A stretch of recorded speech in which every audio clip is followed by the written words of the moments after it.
Let's get started. We're going to talk about the mysterious RTE position. So tonight's agenda, and we can be flexible with this. We can spend more time on one or the other depending on what you guys want to get out of this. But we're going to have a little introduction about what is an RTE. We're going to talk about the roles and responsibilities as defined by the Scaled Agile Framework, the SAFE framework. We're going to talk about who are good candidates and who might not be so good candidates for the RTE role. We're going to talk about the RTE ecosystem. Who are those folks that they interact with? And then we're going to get in some juicy stuff around 5 and 6. We're going to talk about the challenges, and I'm interested to hear from you folks. Laura, I think you and Carmen probably have some interesting stories to share, but what are the challenges that typically face an RTE? And we can discuss some of those. And then what makes an effective RTE? How do we, get over those challenges? What are the things that will really help us rise to the occasion? All right, so in a word, the RTE role is all about improving the flow of value within the art. So that may be a different perspective than many of you have heard. Hi, Lim, welcome. Lim, are you in New Zealand? Hi, Michael. Yes, I am. I got some trouble joining the meetup group. So sorry, apology for the delay. Welcome. The link doesn't work. I've got a friend of mine in Wellington, is that right? Yep, Wellington. Yes. Yeah, I need to connect you with, so reach out. Anyway, back to the talk. So the RTE role is really indirectly or directly, you'll find that most of the stuff we talk about tonight is really about the flow of value. So how do we do all those things that an RTE does in the interest of improving the flow of value? Okay, so as we talk, try to make those connections about what we're discussing and how that impacts the flow of value. So some verbs that are associated with the RTE role, okay? So RTEs, good RTEs tend to facilitate, not direct, right? They're creating environments for folks to have good discussions, to have the right voices in the room, and they're facilitating that discussion, but they're not directing it, okay? They're letting the natural, organic conversations happen. They tend to be coaches and mentors, not managers. And early on in an art, you'll do a lot of coaching and maybe not so much mentoring. But as the art starts to mature, you may get more towards a mentoring role and less of the coaching. Your mileage may vary. But they definitely persuade. They don't use authority. Okay, and we'll talk about why that is shortly. And definitely they exemplify the lean agile mindset. So it's all about growth. It's all about understanding lean and how to identify where our dependencies are and our delays and how do we improve on those. About being agile, about growing the art and supporting that, allowing the teams to be self-determining, self-directing as much as possible. Those sorts of things. So lean agile mindset. Okay, a few other things. The RTE is a servant leader. Anybody help me understand what a servant leader is? We got a small group, so I can pick on you now. Just throw your idea out there. It's okay. What's a servant leader mean to you? Means a person that is selfless, a person that thinks best of what is the team and or the overall art in the best interest of that art. Yep. Anybody have anything to add? Thanks, Blake. They help grow the skills of the people on the art. Yeah. So it goes back to that lean agile mindset, right? That's what Carmen's kind of hinting at, is those lean agile mindset things really are part of who they are. And Blake hit it on the head too by saying it's about the art. It's not about the RTE. And if you've got people who believe that in their heart, good. If you have an RTE that doesn't, that's probably not a good situation. All right, they facilitate. Remember, we talked about the verbs associated with an RTE, right? They facilitate the removal or the addressing of risks, impediments, and dependencies. So They may not be responsible for addressing all of them themselves, but they're responsible for making sure that they get addressed. So that's the facilitation part. Let's get the right people in the room to have the right discussion so that we can make progress on this thing, right? So that is something that very definitely is part of the RTE role. To grow the connection between IT and business. Does that surprise anybody to see that? So that whole idea of aligning the business and IT so that we're delivering the value that's a priority to the business in a way that, you know, is palatable for IT, but gives, you know, value back to the business. That whole connection has to be grown. A lot of times it doesn't exist at all. I've been in situations like that where it's zero collaboration between IT and business. So you're responsible for that and growing that, right? You got to lead the way. And as I mentioned, they have little authority and all kinds of responsibility. So Carmen, was that your situation you were talking about with someone in the Marine Corps who's an RTE and was kind of basically thrown under the bus right now? Yeah, well, the Marine Corps is somewhat of a different animal in that we don't necessarily have a business side and a technical side. We really have very different commands. Right. So it is a somewhat different animal, I think, than exists in other areas. Yeah, for sure. I became an RTE in a government program. It was a joint U.S. Air Force and Army program, had to relate back to training and command and control stuff for drones. Anyway, that was where I cut my teeth as an RTE. So I totally get what you're saying. But they are not a project manager or program manager, right? Those folks have very different approaches. They make the decisions around priority, they drive, you know, they manage, they direct. That's not what an RTE does. So sometimes you'll see job descriptions for an RTE saying, hey, we need a program manager to act as an RTE. Well, time out. Let's talk about that and really understand what's going on there. Okay. So the roles and yes, go ahead. Can I look on the previous slide? You just wanted to check with you. So by the way, I'm from Sydney. I work for a very small organization called Greenpeace. Okay. Cool. And even in the larger organization I worked, the role of RTE, not all implementations actually end up having a dedicated RTE. So sometimes it's a bit of a shared responsibility. And you mean an RTE amongst several arts?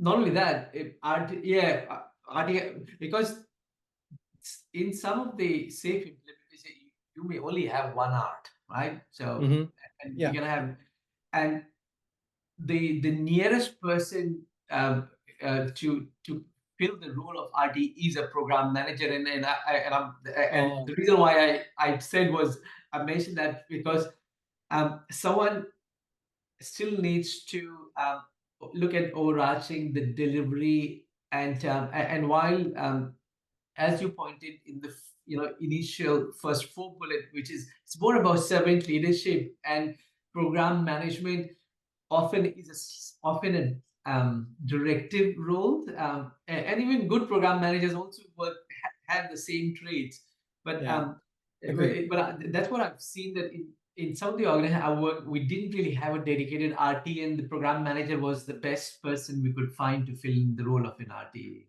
Well, RTEs are hard to find, good RTEs, I'll give you that. We're going to talk about this subject again, so it'll tie into what you just said. It'll reinforce what you just said.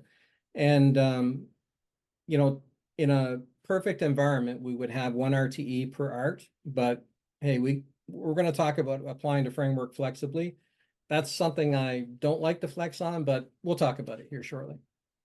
Demetrius, did you have a question? Yeah, I just had a comment. I know the roles here and the way you're defining them, they sound well, not sound, but they're according to SAFE. But what I'm seeing out in the field, and like for instance, for recruiters, they don't have a clue on what this is. They're looking for someone to check all the boxes. So this person they call RTE is actually everything. They're actually asking them to do a lot of different things. And I'm like, they don't really understand what this role really is. And I feel for the company hiring these people because the expectations are so vast and not specific to, what an RTE should be doing. Yeah, and that's your comment, Demetrius, is really why I put that line at the bottom. What Sandeep is saying is an exception because what he's talking about is project managers or program managers who have the right mindset, and we'll talk about that in a minute. But it really comes down to the mindset. And but you're right, recruiters, it doesn't matter what they're recruiting, they're the last people who understand the roles, really. And they're probably the people who are filling out the job descriptions. So while the recruiter may not understand the real role of an RTE, hopefully someone in the organization does, or you may want to pass on that one. But I don't know, it depends. But okay, let's talk about the roles and responsibilities. So I do want to share with you on the Scaled Agile Framework site, there's an article on a release train engineer. And if you haven't been to this site, I would highly recommend it to you. So scaledagileFramework.com. And there's a responsibility wheel. With SAFe 6.0, they came out with this idea of responsibility wheels for a lot of them. And this is the one for the RTE. So if you want to drill more down into this role, from the SAFe Says point of view, this is a good reference for you. But I'm going to move on to my slides, back to my slides here. So at a high level, the responsibility of the RTE is facilitating PI planning. It's one of them. Supporting PI execution. So after PI planning, the execution of the program, sorry, not the program, the planning interval now, they changed it. And then coaching the art, of course. And this is where we start to talk about flow again, right? Optimizing flow and improving relentlessly. So I'll leave that with you, and we'll talk about each of these a little bit in some detail. Unfortunately, we don't have 4 hours to talk about other stuff, but I'll give you the high level stuff. So preparation for an art. All kinds of things that an RTE would be looking for. Is the backlog ready? Do we have good acceptance criteria and benefit hypothesis for the features in the backlog and the art backlog? Are they prioritized? Did we do some WSJIF, with leadership so that we're aligned around what the priorities are going into PI planning? Do we have a vision? Do we have a roadmap?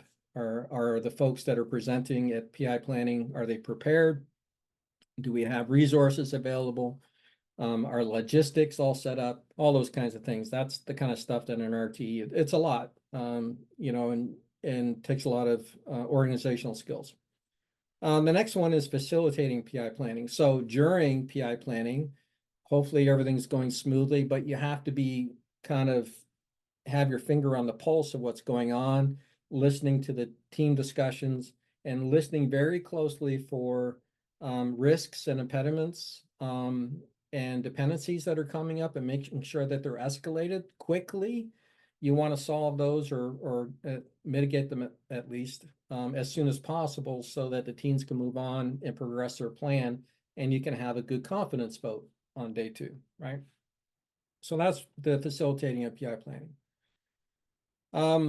During PI execution, after PI planning, you're doing a bunch of stuff, and I'll cherry pick a few here, like you're facilitating events. And this is especially important during an early stage in the art where you want to get out there and show the Scrum Masters, show the product owners, show the product manager, how do these events, how should they run, and give them an exemplar example, and then kind of wean off of that and let them do their thing and give them, there's facilitator guys that support this. If you look out in the toolkits and there's some wonderful supporting material out there. Supporting backlog refinement. It's supporting, you're not doing, the RTE is not responsible for the art backlog, but they need to make sure that the attention is being focused on it. And if there's impediments in the way, like we don't have enough people who can analyze this work, that we do something about it, right? That you're just not sitting back and leaving it as a problem for product management. Promoting DevOps and continuous delivery, yes. And if you've been part of a continuous delivery pipeline journey, it starts off very rough, and there's some baby steps that you need to take. And then over time, you start to build some momentum and to the point where you start getting some good automation going on. So that's certainly something that you want to support. Assisting business owners, this a big theme of mine is for an RTE is to have very strong connections with your business owners. So Carmen, in your world, your business owner might be a government person who's responsible for the program, right? And you need, as an RTE, I can tell you from my experience, once I built that conversation, that relationship very strongly with them, it removes so many impediments, because business owners, some of them are the only ones who can make decisions to remove some of these out of the way, right? And so having a relationship with them where you can go off to the side and have a conversation is paramount. All right, and coordinating planning efforts with other arts. If there are other arts, that conversation is important too. Okay, coaching the art, asking powerful questions. What is that, when you hear that, what does that sound like to you folks? There's no wrong answer here. Powerful questions should be in the form of thought-provoking, in the sense to solicit the response from the team member and or participants in the art. Yeah, good job, Blake. Yeah, exactly. Understanding questions that will help you understand what's behind what's going on, right? What's the real problem? And thought-provoking questions that maybe you can take and do things like a problem-solving workshop with. And we'll talk more about that later.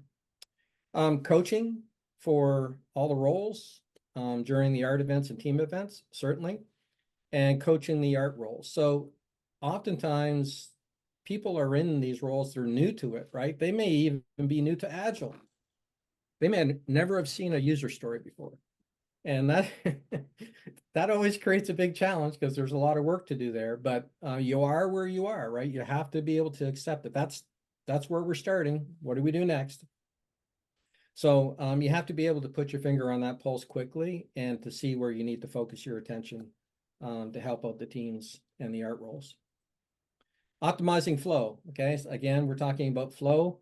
Flow, really, to me, it's all about visualizing the flow, creating a pull system, like an art Kanban board, where you can see the work move through the system, through each of the stages. It's important because once you visualize the work, you can start to understand it more. And if you add metrics to that, measurements and metrics that are meaningful, now you're really starting to get some real data, plus the visualization, and understanding what's behind the data really starts to open up some doors for you. So a metric by itself doesn't tell you much. What's happening behind the metric is what you really want to understand. Okay, so metrics are good, but it's really what's going on, the circumstances that are driving that metric behind it. That's what you want to understand. Okay. The other big thing. Question here about the metric, and please obviously correct me on the right approach here, but I've had an RTE that has participated in, the drivers of the metrics, which I think is appropriate. They work in collaboration with the business and with the product owners and managers, so including the Scrum Master. So that way there's a understanding of what that metric is and how it came about with that. There are certain decision inputs, correct? Sure. Yeah. So I usually describe it as, when you can have a million metrics, right? But that's just going to overwhelm you. So focus on what means something to you. And the things that I always tell people to focus on is there a story you want to tell, right? And you need a metric to help you tell that story. That might be a reason why you decide on a certain metric.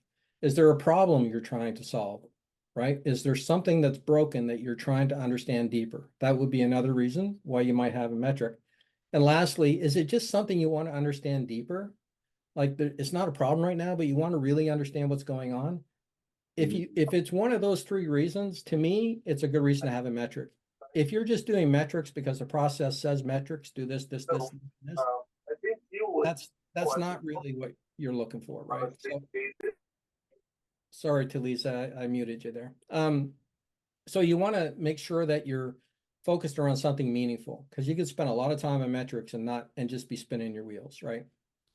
The last thing I want to point out here is value stream mapping. So if you've never done value stream mapping, I highly suggest. It's not hard. It's pretty easy to do, but the insight that you will gain by understanding the steps involved in what a team or an art is doing, depending on the scope that you're looking at, and the measurements of how long does it take to do each of these steps and what are the delays in between them, will open your eyes like you have no idea. And when you start doing this with teams, they really get excited, and management gets excited because they know there's a problem and they can't make the connection. What is it that's going on? This is one of the best ways to uncover that for you. So highly recommend that you look closer at value stream mapping, not to be confused with value stream art identification, which is a different story. Okay, so value stream mapping, art identification, two different ways of using value stream mapping. Okay. Michael, just Yes. in terms of measuring flow matrix, is that tooling dependent? Like if you're using Jira or Azure DevOps, you know, or Yeah. is there an independent system that you could leverage to actually help you to measure those metrics? So if you have Jira Align, wonderful, or TaskTop even, or what's the other one? ServiceNow, I think, or a BI product like Microsoft Power BI. There are certain tools that will allow you to do really good value stream mapping, but don't let that stop you. I can take Miro or a whiteboard and sit down with you and do value stream mapping in a process, and you can get a great amount of benefit out of that. You don't have to have a tool to be able to make progress in that regard. So if you have a tool, great. If you don't, use stickies or something on a whiteboard. That's all you need. All right, relentless improvement. So relentless improvement is one of the SAFe core values, right? And really it's about setting an environment and a mindset and some processes in place for the teams to be able to understand when we have a problem and we prioritize them, we pick one or two that we're going to focus on that are really hurting us right now. How do we create this problem-solving culture for addressing that? And I mentioned problem-solving workshops where we do root cause analysis, or value stream mapping is another good tool to understand it. So relentless improvement is really key to the role as an RTE. If you are doing relentless improvement, you're half the way there. Like for long-term sustainable success, you'll keep making good progress if you're doing it properly. And I don't want to go down a rabbit hole, but there are ways to not do it right. But the point is that if you are really sticking to relentless improvement and that's turning into improvement items that are going into your backlog, that's pretty awesome stuff. All right, so question that I heard from a couple of people: who can be an RTE? Well, I'll let you read through these, and we can talk about a couple. But I don't want this to be a drone exercise with me droning on. So what do you see there that kind of stands out to you? And if you need some description on the last one, I'll help you. I think the one that stands out to me more than anything in my assessment of myself is the ability to persuade rather than use authority. Persuasion in the form of negotiation, persuasion in the form of soliciting a response from the individual. In other words, asking the question that they would arrive to their own answer. So what does persuasion require on your behalf? I think to some extent listening. Number two is to potentially expose other options here that they may not be seeing for their consideration. Yeah. And then obviously one element of persuasion is what is positive versus negative. Sure. You know, the pros and cons, the usual, right? And patience too, right? Yeah, absolutely. Because as an RTE, I can tell you, RTEs typically are systems thinker, which means they're seeing the big picture and they're seeing how things interact. They've got a good brain for that. Yeah. And they may be seeing things that other people don't. And it happens to me all the time. And not to blow my own horn, but the challenge for me then is how do I get everyone in a position that they have the same level of understanding that I do, presuming I'm right? It may turn out that as we start to dig into it, I'm wrong. So we don't want to start out with a false positive, but the idea is how do we, as a group, right, as an art, how do we dig into these things to understand them deeper so that people can visualize, right? A value stream map, you look at it and you go, oh, there's the delay, right? So those sorts of things, doing that kind of stuff will really get people on the same page as you. Agree. I think the persuading, listening comes with, patience, right, to persuade. The other thing I wanted to comment, I think this is so important to the person that mentioned about the one in the Marine Corps and so forth, to make sure the right RTE and the right characteristics of that individual is identified. Otherwise, it's problematic to produce more anti-pattern. Yeah. Prohibiting flow, prohibiting time boxing, Carmen, prohibiting did that get a rise out of you, Carmen? Well, I think one of the things that I keep coming back to, and I'm seeing some challenges where I am is that emotional intelligence and understanding as an RTE, as a coach, how the emotions that we project impact those around us. Mm-hmm. Oh. And that's going to impact our ability to persuade, our diplomacy, and honestly, sometimes when you're dealing with Marines, you can't be subtle. So you're getting Right. my penultimate point here. Right. Imagine how does that look when the command structure and command compared to authority uses authority? So that's a slippery slope. That is, as we say, that's navigating some treacherous waters, and you really have to know who your audience is, which again is where that emotional intelligence comes in, right? Mm. Some of the folks I work with, I must tell it like it is. There are others that I won't, right? And so sort of navigating that and understanding that, but yeah, I mean, I think in this kind of an organization, there are times where subtlety and diplomacy just don't cut it. Yep. And so you perfectly illustrated that for me, Carmen. So thank you. Sometimes you just got to be blunt. And hopefully in your environment, everybody's checking their rank at the door. Hopefully, but there are times when someone's got to stand up in a room and say, I have made a decision. This is what we're going to do. Right. So you got to be flexible in that regard. Demetrius, I made you wait for a while, but what did you have? Oh, that's okay.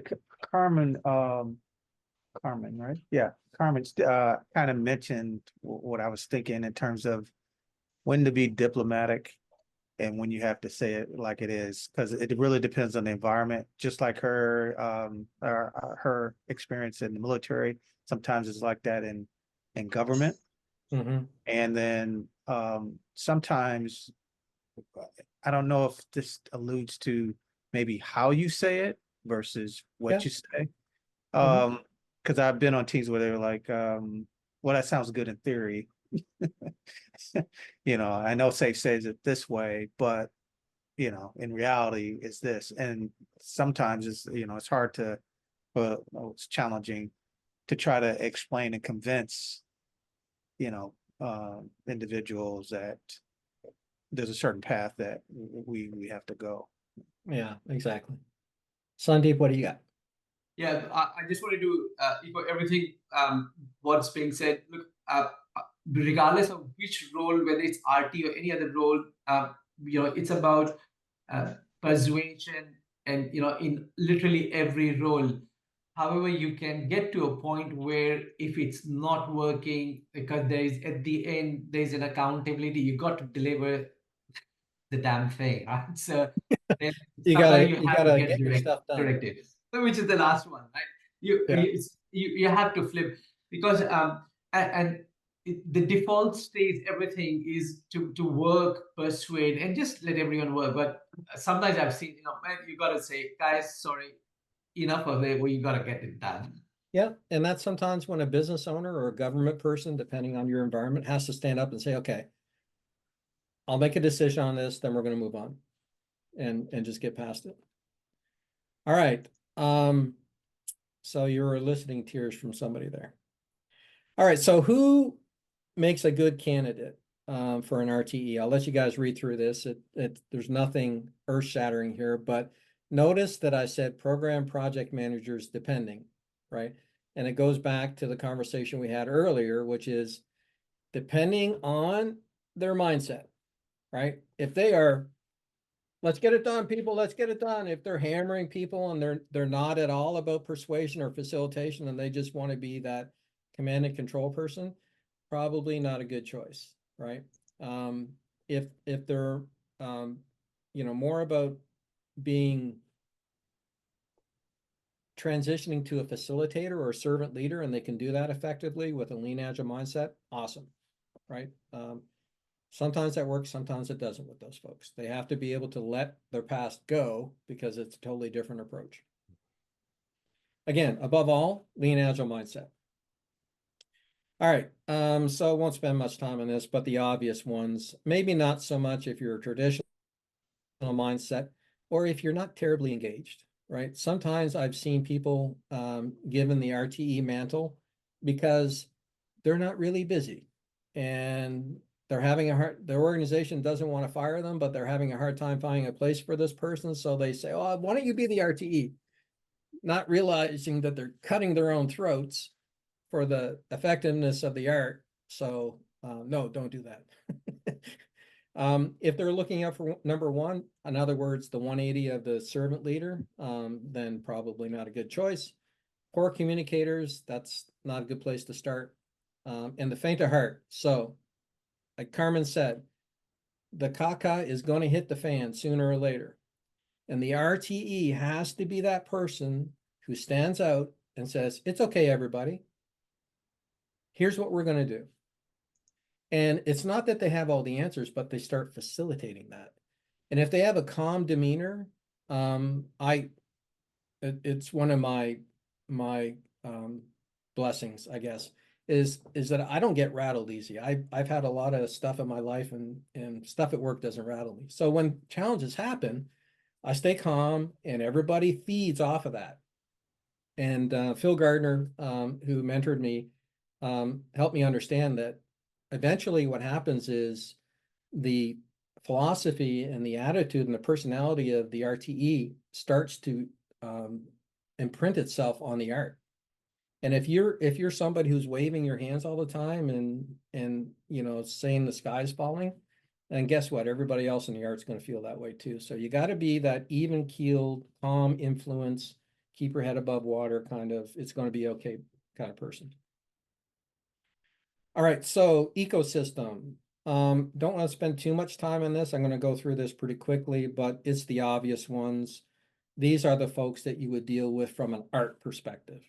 All right, so the teams, the business owners, everybody in the different roles, suppliers and vendors, don't forget about them, because a lot of times when people form arts, they've got very heavy dependencies on suppliers or vendors, and it comes out later as you're doing safe and you realize, oh, what are our dependencies? All of a sudden they start to crop up out of nowhere and you start talking about these suppliers and vendors that you never thought about before.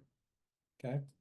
From a business perspective, it's pretty straightforward. Business owners, stakeholders, internal customers, but don't forget about other arts. I didn't really have a category for them, so I kind of tacked them on here, but other arts in the organization and other areas where you want to grow within the organization. Okay, you want to really interact with those folks to help them understand what's going on. Hey, you're invited to come and see this event. Let's get you in training.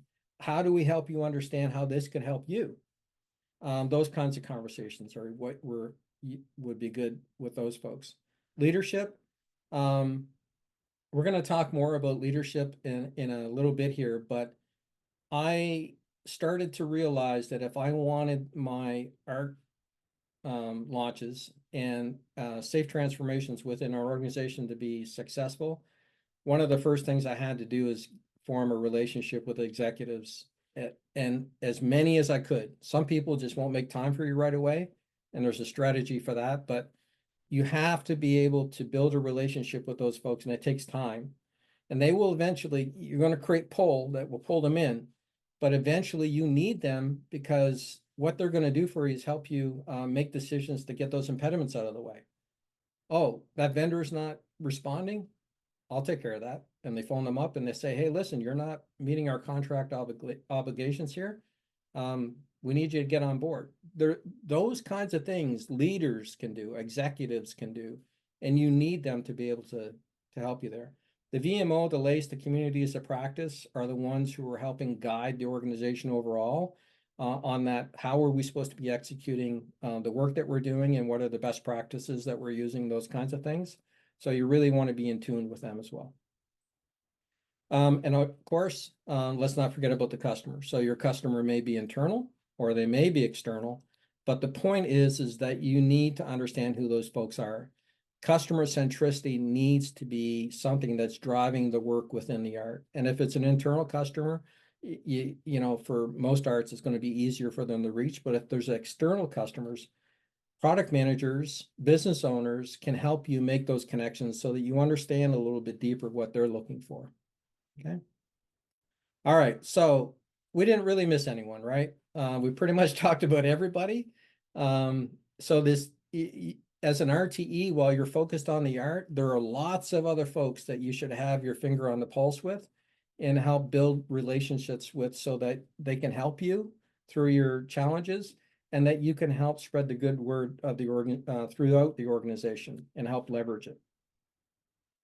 Okay, we're going to talk about challenges now. So we've talked about a few through our conversation, but challenges are contextual, right? It depends on where you start, what the challenges that you're facing, and over time those will change.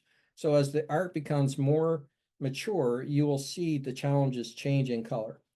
The other thing is that although everybody thinks their problems are different, well, there's usually lots of similarities that we see that repeat, okay? One of the things, when we're preparing for an art launch, is that, you're forming teams and teams of teams and collective ownership. And it's really difficult. You would say, oh, that's the easy part. It's this team and this team and this team. Okay, who's going to be in the roles? And what are those people, and are they the right people? Do they have the training? Do our teams, have we done a value stream art identification workshop to understand our value stream? And has that driven the art composition, right? Or did someone just think, oh, it's these teams here and we'll just slam them together and we have an art, right? So that's a very critical and often or overlooked part of the process. Is we need to understand what that value stream is and how can we organize around value. So principle number 10, organizing around value. Preparation. So I have OCD about preparation. Phil will tell you that I can go overboard sometimes with preparation. It's because I'm trying to make myself comfortable, right? There's a lot of unknown, and the more knowns I have, the more comfortable I am. At some point, you just got to get it done. All right, it goes back to the Gishido principle, right? Just get it done. There's a point where you have too much preparation, you've got diminishing returns, you're agonizing over nitpicky stuff. It doesn't matter. You don't have a crystal ball, just move on.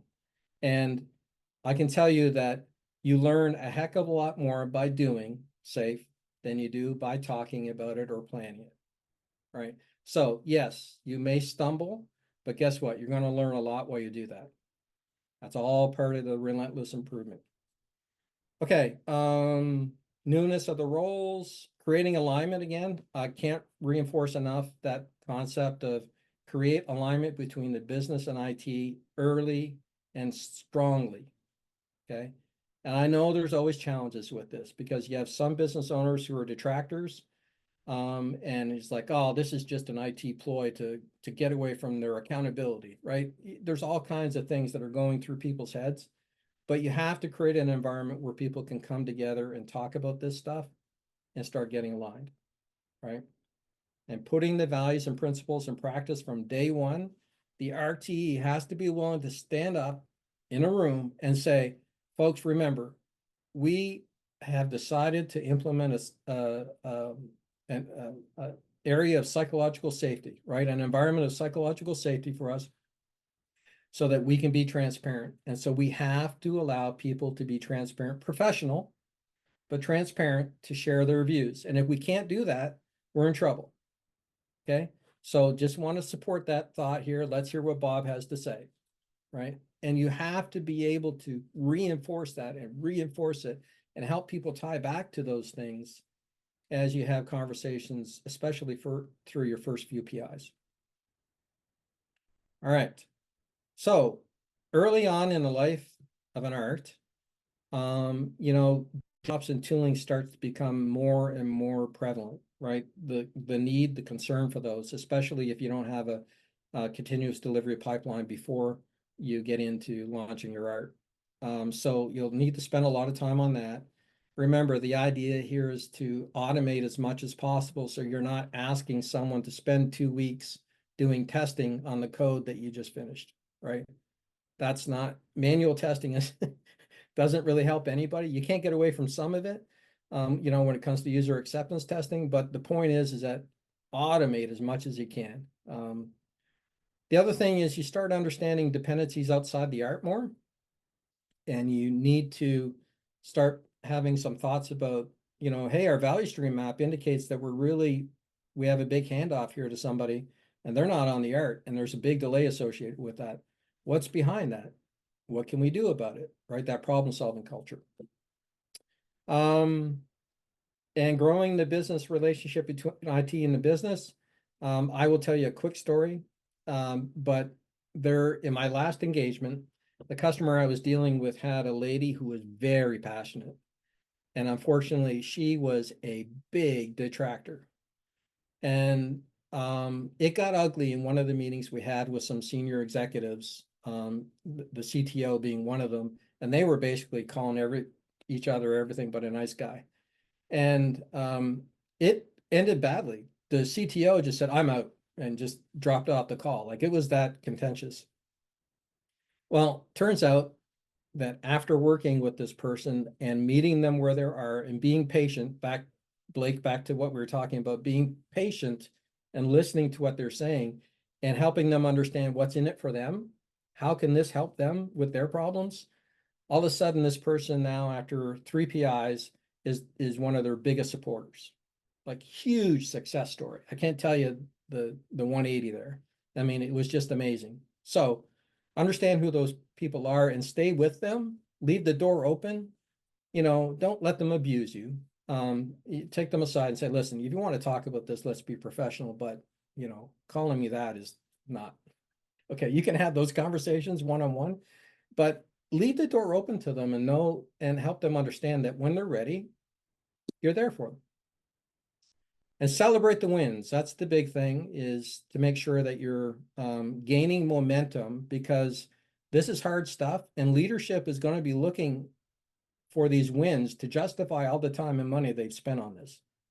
So if you ignore this part, you do so at the detriment of the safe transformation throughout the organization. You need it. Okay, so what happens later on in this culture? Well, you need to build a culture continuously, right? It takes time for this to get traction and for that people to become to the point where they have lean agile mindsets, where they're embracing this stuff. And it's not just stuff that they talk about and processes that they go through. Okay. You'll find that people in our roles change over time, meaning your product owner may move on to something else, or you know, may leave and go somewhere else. Those changes, you need to adapt to those. And remember, don't just put any old Joe or Jane in these positions, right? These are very influential positions when we talk about safe roles: product owner, scrum master, RTE, product manager, system architect, those roles matter. And if you put someone in there because you got nothing better to do with them, then you're going to get what you ask for. Okay, sharing success with leadership. Yep. Leveraging relationships between IT and the business. So can you leverage a relationship when it's brand new? That's a question for you guys. Nope. What do you mean by that, Mike? Yeah. So Phil, I have this problem and I need you to help me fund this initiative to bring this new tool into the DevOps pipeline. It's $1 million. And here's the, and I haven't spoken to Phil before. What's the answer? Are you leveraging SAFe? Because I'm curious why you're doing initiatives. They're epics. Enabler epics. So anyway, I'm just giving you a hard time. No, but yeah. It's about the relationships, right? And I had the honor of joining Mike on certain parts of his journey. He was the guy who got tapped. Hey, you look like you've got some availability. You're the RTE now. And true story. Watching his maturity over the course of a couple of years was really interesting. One of the things that was Mike's strength was two things. One, when he got pissed off, he was able to poker face it or take it offline so people didn't know, which then, when combined with his other superpower, being able to build relationships and connect people and not be the one that had to be involved in everything, allowed him to be very successful. And so when he talks about building those relationships, he doesn't have to be at the center of all of them, right? He may be the person who connects people, but he doesn't have to be present at all of them. And that's something that I want to make sure you guys can tell from the way Mike does things. Sometimes we'll have RTEs that feel like they have to be in every single, oh, you're talking to so-and-so, I need to be there. You're talking to so-and-so, I need to be there, right? You're that, and so relationships matter quite a bit. I'm blushing now. Thanks, Phil. I also think that, different urgency to press upon a relationship that's relatively new without the appropriate investment and sowing into the relationship can bring in some risk, right? There's going to have to be some really good groundwork laid down first to build that up, especially with senior leadership. And we're talking to C-suite audience. There should be some, I would say, some serious collaboration sessions working together with the RTE. Because at some point, justifying the ask or the need is one thing, but having an established relationship does take time. So it doesn't happen overnight. Absolutely. And the thing is, you're going to have a lot more success leveraging someone who you've spent time and developed a relationship with than you are just walking into the room with someone you've ignored for the last 2 years and all of a sudden you need something from them. Doesn't work that way, right? And if you're building relationships with somebody who has no understanding of what SAFe's about. Yeah, good point. We've met there's SPCs out there that will do classes and they'll tell people, write all of your stories before you get to PI planning. Anybody out there on the call agree with that approach? Well, or has seen that. Sounds like nails on a chalkboard. Yeah. So it's like, but my point is that there's such a variation out there, right? If you launch an art and you do all of, we've seen patterns out there where, well, we don't need the developers and the testers. All we need is the scrum masters, the product owner and the tech leads. If that's what PI planning is to them, the relationships and the efficacy you have is going to have a different context and a different ability. You'll have different path to resolving that than if they went through, great training. They understand how this works. They're organized around value. Their first PI, they met all their objectives. They had a solid win versus they're on PI 15 and they've never met all their commitments ever. Right. I mean, those types of things all are factors in. And so Mike's given you a lot of great patterns here, but, be aware that as an RTE, you're if you're going in as an RTE to an existing train, you got what you got, right? And you got to build from there. And I know Mike has seen, hey, he's seen his share of what is it I told you, Mike? There's some implementations are over here, some implementations over here, and the realities in between. Yeah, I wish I could have stayed in that perfect world, but Yeah, yeah. but we also know that arts don't stay static, right? Or they shouldn't. Oh, really? Tell me about that. Yeah, I know what you're saying, Carmen. Help everyone Well, understand what you mean. As needs change, as we discover that, ooh, maybe we're not as optimally organized as we would like to be or need to be, maybe we reorganize. So for example, the Army, right? I think they had one art where they had a team of UX folks. And after a while, they went, yeah, you know what? We don't need this to just be a separate team. We really need those skills embedded on each of the teams. So I hate to use the word reorganized, but they revamped or, the way that they were organized. And I think that is part of my challenge right now is, I used the term value stream map and somebody looked at me and was like, don't you dare say that, that triggers me. So now I'm like, okay, Oh, wow. I gotta use a different term. So let's figure out what steps we follow and who does the work right. So yeah, other terms that I've heard, Carmen, that you might use if it triggers somebody that, I mean, if it triggers somebody who's not that influential, I wouldn't worry about it. But if it's someone influential, maybe processes, I hate using that word, but Phil, you had an alternative term for value stream that you've used in the past, and I forget what it is. Me too. Okay. So, I think by the way, I want to say process. something here because when my facial expression with Carmen's question. So we've seen arts where they change the teams every PI. no, that's not what I'm talking about at all. Yeah, I realized that as you talked. So I wanted to say it's about, you're talking about refining and that art of continuous improvement. Totally behind you there. But what I found is that there are terms as consultants, we get in, people hire us to come in and, lately it's been a lot of safe health check type stuff. Hey, we've been doing safe for 2 years, 3 years, 5 years, 8 years, and we're not getting the benefits out of it that we thought we would. Can you help us kind of reinvigorate it?